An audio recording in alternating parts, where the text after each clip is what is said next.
أم سلمة. وما أدراك ما أم سلمة.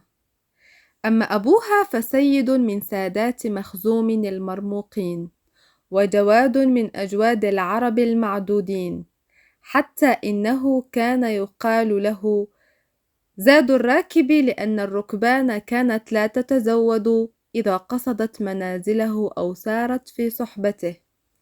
وأما زوجها فعبد الله بن عبد الأسد أحد العشرة السابقين إلى الإسلام، إذ لم يسلم قبله إلا أبو بكر الصديق ونفر قليل لا يبلغ أصابع اليدين عددا.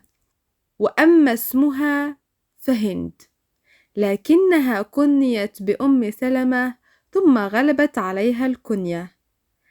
أسلمت أم سلمة مع زوجها، فكانت هي الأخرى من السابقات إلى الإسلام أيضا. وما إن شاع نبأ إسلام أم سلمة وزوجها حتى هاجت قريش وماجت، وجعلت تصب عليهما من نكالها ما يزلزل الصم الصلاب، فلم يضعفا ولم يهنا ولم يترددا. ولما اشتد عليهما الأذى وأذن الرسول صلوات الله عليه لأصحابه بالهجرة إلى الحبشة، كان في طليعة المهاجرين. مضت أم سلمة وزوجها إلى ديار الغربة، وخلفت وراءها في مكة بيتها الباذخ وعزها الشامخ ونسبها العريق، محتسبة ذلك كله عند الله، مستقلة له في جنب مرضاته.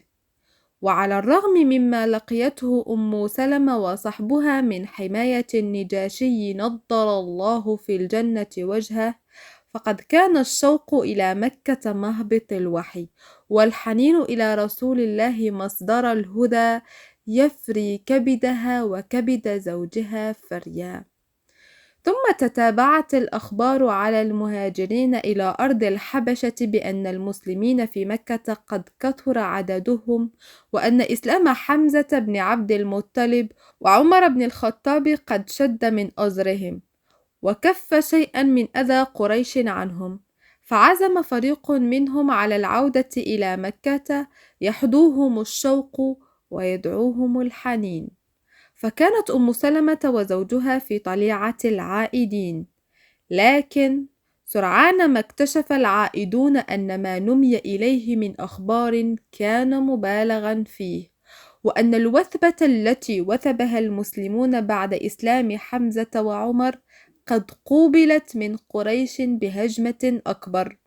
فافتن المشركون في تعذيب المسلمين وترويعهم، وأذاقوهم من بأسهم ما لا عهد لهم به من قبل.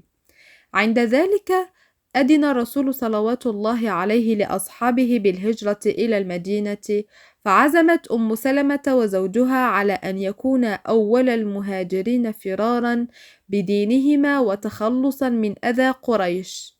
لكن هجرة أم سلمة وزوجها لم تكن سهلة ميسرة كما خيل لهما، وإنما كانت شاقة مرة خلفت وراءها مأساة تهون دونها كل مأساة.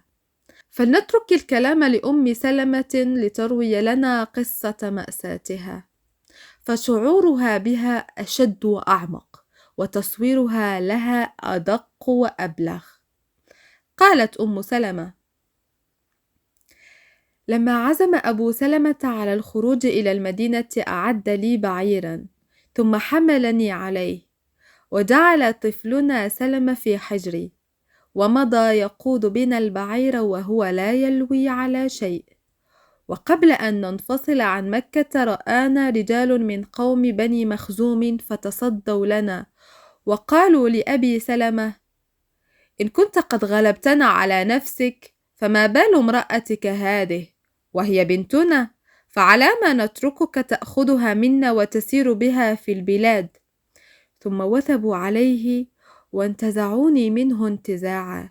وما إن رآهم قوم زوجي بنو عبد الأسد يأخذونني أنا وطفلي، حتى غضبوا أشد الغضب وقالوا: لا والله لا نترك الولد عند صاحبتكم بعد أن انتزعتموها من صاحبنا انتزاعا، فهو ابننا ونحن أولى به. ثم طفقوا يتجاذبون طفلي سلمة بينهم على مشهد مني حتى خلعوا يده وأخذوه.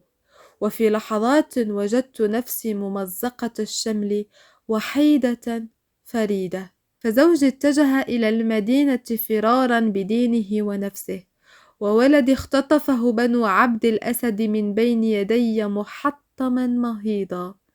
أما أنا فقد استولى علي قومي بنو مخزوم وجعلوني عندهم، ففرق بيني وبين زوجي وبين ابني في ساعة. ومنذ ذلك اليوم جعلت أخرج كل غداة إلى الأبطح، فأجلس في المكان الذي شهد مأساتي، وأستعيد صورة اللحظات التي حيل فيها بيني وبين ولدي وزوجي، وأظل أبكي حتى يخيم علي الليل. وبقيت على ذلك سنة أو قريبا من سنة، إلى أن مر بي رجل من بني عمي فرق لحالي ورحمني، وقال لبني قومي: ألا تطلقون هذه المسكينة؟ فرقتم بينها وبين زوجها وبين ولدها، وما زال بهم يستلين قلوبهم ويستدر عطفهم، حتى قالوا لي: الحقي بزوجك إن شئت.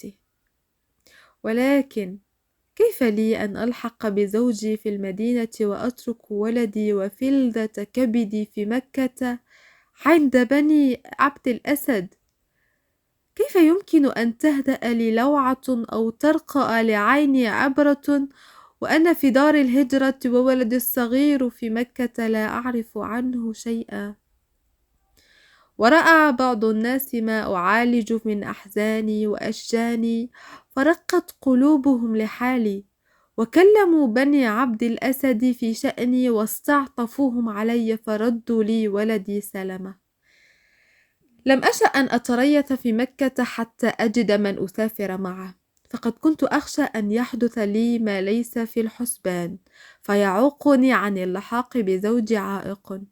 لذلك بادرت فأعددت بعيري ووضعت ولدي في حجري، وخرجت متوجهة نحو المدينة أريد زوجي، وما معي أحد من خلق الله. وما إن بلغت التنعيم حتى لقيت عثمان بن طلحة، فقال: إلى أين يا بنت زاد الراكب؟ فقلت: أريد زوجي في المدينة. قال: أو ما معك أحد؟ قلت: لا والله إلا الله ثم بني هذا. قال: والله لا أتركك أبدا حتى تبلغي المدينة. ثم أخذ بخطام بعيري وانطلق يهوي بي، فوالله ما صحبت رجلا من العرب قط أكرم منه ولا أشرف. كان إذا بلغ منزلا من المنازل ينيخ بعيري ثم يستأخر عني، حتى إذا نزلت عن ظهره واستويت على الأرض دنا إليه وحط عنه رحله واقتاده إلى شجرة وقيده فيها، ثم يتنحى عني إلى شجرة أخرى فيضطجع في ظلها، فإذا حان الرواح قام إلى بعيري فأعده وقدمه إلي، ثم يستأخر عني ويقول: اركبي. فإذا ركبت واستويت على البعير أتى فأخذ بخطامه وقاده، وما زال يصنع بي مثل ذلك كل يوم حتى بلغنا المدينة. فلما نظر إلى قرية بقباء لبني عمرو بن عوف قال: زوجك في القرية هذه فادخليها على بركة الله. ثم انصرف راجعا إلى مكة.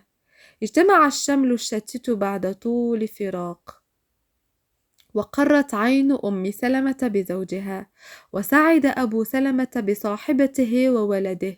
ثم طفقت الأحداث تمضي سراعا كلمح البصر، فهذه بدر يشهدها أبو سلمة ويعود منها مع المسلمين وقد انتصروا نصرا مؤزرا، وهذه أحد يخوض غمارها بعد بدر ويبلي فيها أحسن البلاء وأكرمه، لكنه يخرج منها وقد جرح جرحا بليغا، فما زال يعالجه حتى بدا له أنه قد اندمل، لكن الجرح كان قد رم على فساد، فما لبث أن انتكأ وألزم أبا سلمة الفراش. وفيما كان أبو سلمة يعالج من جرحه قال لزوجه: يا أم سلمة، سمعت رسول الله صلى الله عليه وسلم يقول: لا تصيب أحدا مصيبة فيسترجع عند ذلك ويقول: اللهم عندك احتسبت مصيبتي هذه، اللهم اخلفني خيرا منها،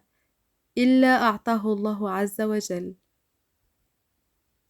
ظل أبو سلمة على فراش مرضه أياما، وفي ذات صباح جاءه رسول الله صلى الله عليه وسلم ليعوده، فلم يكد ينتهي من زيارته ويجاوز باب داره حتى فارق أبو سلمة الحياة، فأغمض النبي عليه الصلاة والسلام بيديه الشريفتين عيني صاحبه، ورفع طرفه إلى السماء وقال: اللهم اغفر لأبي سلمة، وارفع درجته في المقربين، واخلفه في عقبه في الغابرين، واغفر لنا وله يا رب العالمين، وأفسح له في قبره، ونور له فيه.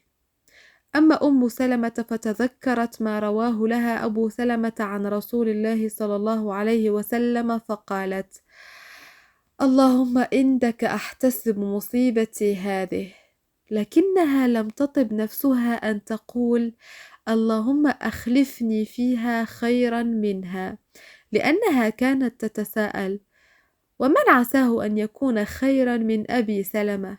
لكنها ما لبثت أن أتمت الدعاء.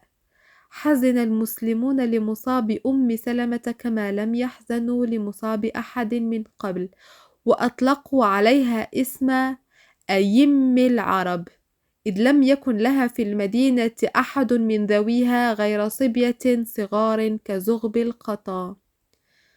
شعر المهاجرون والأنصار معا بحق أم سلمة عليهم، فما كادت تنتهي من حدادها على أبي سلمة حتى تقدم منها أبو بكر الصديق يخطبها لنفسه، فأبت أن تستجيب لطلبه، ثم تقدم منها عمر بن الخطاب فردته كما ردت صاحبه، ثم تقدم منها رسول الله صلى الله عليه وسلم فقالت له: يا رسول الله، إن في خلالا ثلاثا، فأنا امرأة شديدة الغيرة، فأخاف أن ترى مني شيئا يغضبك فيعذبني الله به، وأنا امرأة قد دخلت في السن،